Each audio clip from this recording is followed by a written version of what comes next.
Science, la science autrement.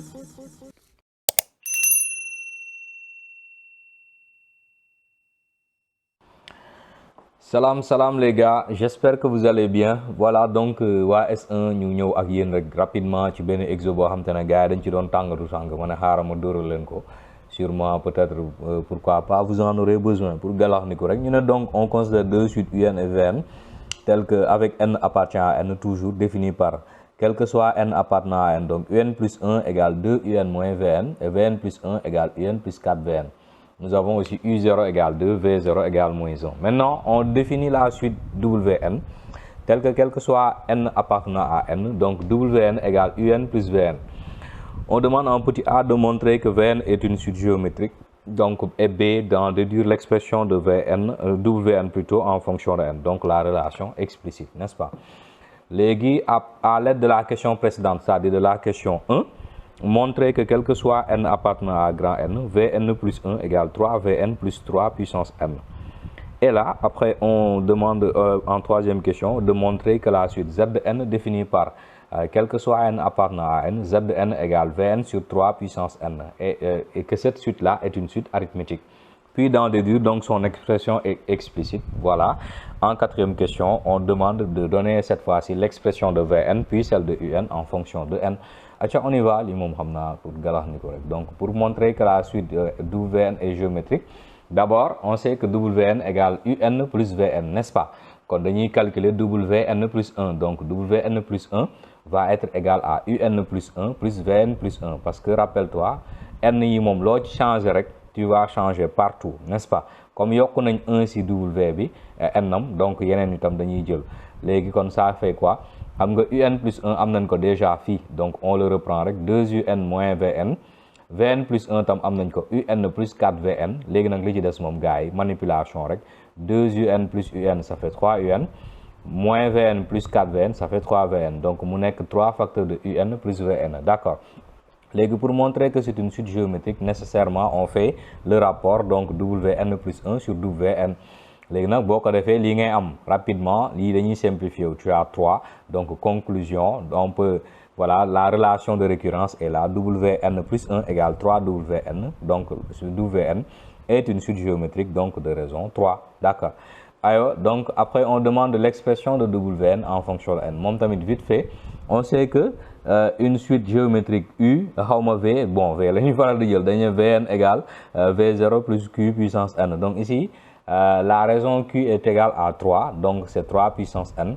Il nous faut W0 te moom vite fait Wn égale Un plus Vn, kon W0 égale U0 plus V0 te loolu joxoon nañ la ko, donc ça fait 1. Du coup la relation explicite c'est Wn est égal à 3 puissance n, d'accord? Léegi maintenant on nous dit d'utiliser la question précédente pour montrer que Vn plus 1 égale 3 Vn plus 3 puissance n. Ñu dem, donc on sait que Vn plus 1 égale Un plus 4 Vn, donc qu'est-ce que ça nous fait? Ñun on sait tamit d'après la question précédente comme Wn égale Un plus Vn, en transposant donc Vn rek automatiquement da ngay am Un égale Wn moins Vn, te Wn calculer nañ ko léegi, kon c'est 3 puissance n moins Vn, d'accord? Léegi qu'est-ce qu'on va faire? On va utiliser ça rek, donc loolu la ñuy utiliser. Donc comme on sait, on connaît l'expression de Un, c'est 3 puissance n moins Vn, donc moom la ñuy remplacer rek après Vn bi day génn, donc c'est 3 puissance n moins Vn plus 4 Vn, ça fait 3 Vn plus 3 puissance n, donc moom la ñu doon wax ñu déterminer, c'est ce qu'il fallait démontrer, d'accord? Allez, donc on demande de montrer que la suite Zn maintenant est une suite arithmétique, et Zn, sa relation c'est Zn égale Vn sur 3 puissance n, et d'en déduire son expression explicite bien sûr. Donc là on va tout juste voir rek enchaînement thermique, donc on regarde, on essaie de sortir la relation de récurrence.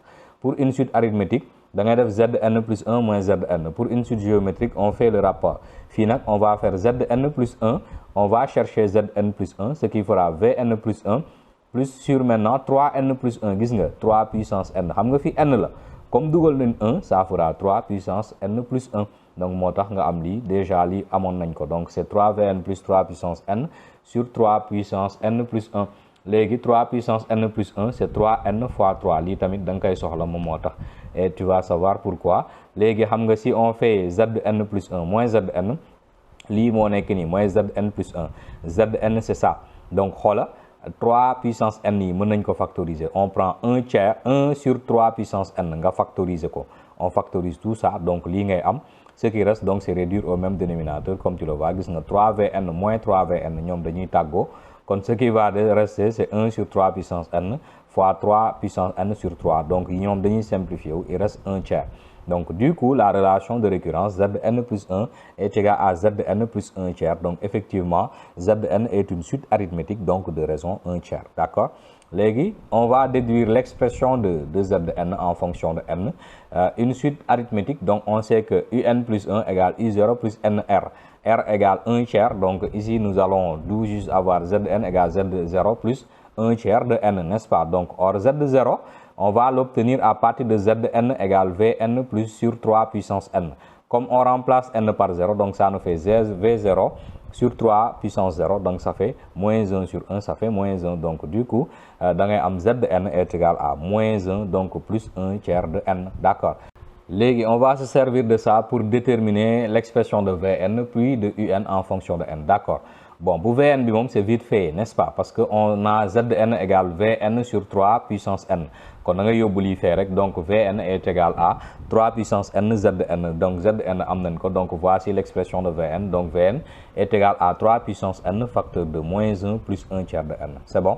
Léegi après bu Un bi tamit sànq on avait dit que Un égale Wn moins Vn donc Wn moins 3 puissance n Vn c'est ça donc lii la ñuy def après ici tu vois que y a possibilité de factoriser par 3 puissance n mais nag attention xam nga fi y a un signe moins donc bu ñu factoriser moins bi dafay dugg donc tu fais attention sur ça donc ce sera 3 puissance n boo ko fi jëlee fii 1 moins des ici le moins entre pour donner plus 1 moins 1/3 de n donc ce qui nous fait finalement Un égale 3 puissance n facteur de 2 moins 1/3 de n c'est bon aywa les gars jaajëf ñu fanaan